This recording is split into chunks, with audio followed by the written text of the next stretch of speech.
VSR कंपनीच्या मालकानं अजितदादाचा घात केला भाऊ, लक्षात ठेव.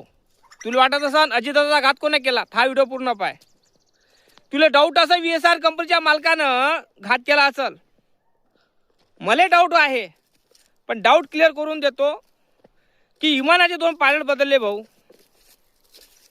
जो ब्लॅक बॉक्स कधी जळत नसतो तो ब्लॅक बॉक्स जळला म्हणते. आता CBI CID VSR कंपनीची पूछताछ करणं चालू केलं त्यांनी. हे तुम्हाला काय वाटते, ही का अगोदर रचलेलं का प्लॅनिंग होतं का?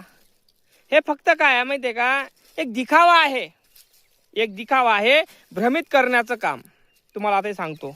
आपल्याला वाटत असेल आता CBI CID जे काम करून राहिले, हे करून राहिले, अरे ते कामं करणारच आहे ना, पूछताछ करणार आहे. पण तुम्हाला इथे एक सांगतो की अजितदादांचा गुन्हेगार सापडणार नाही. अजितदादाचा घात झाला की अपघात झाला हे फक्त गूढरहस्य राहणार जनतेपर्यंत. रियालिटी काय आहे हे जनतेला पोहोचणार, भेटणार नाही पाहायला. कारण तुला सांगतो दादा, अजितदादाचा घात झाला ही महाराष्ट्रातल्या आणि भारतातली जनता बोंबलून राहिली. पण तुलाही माहीत आहे, मलाही माहीत आहे की न्यूजवर आताही म्हणतात अपघात झाला, अपघात झाला, अपघात झाला.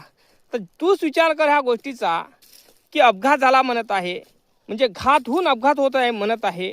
आणि विचार कर ह्या गोष्टीचा की महाराष्ट्रातली जनता चुत्या थोडी आहे, बरोबर नाही काय? त्या कारणाने तुला सांगतो दादा, अजितदादाचं जे कांड झालं नाही हे फक्त काय एक रहस्य म्हणून राहणार आहे, एक कथा म्हणून राहणार आहे, एक इतिहास म्हणून राहणार आहे, दुसरं काहीच नाही. कळलं काय? जय भीम, जय शिवराय.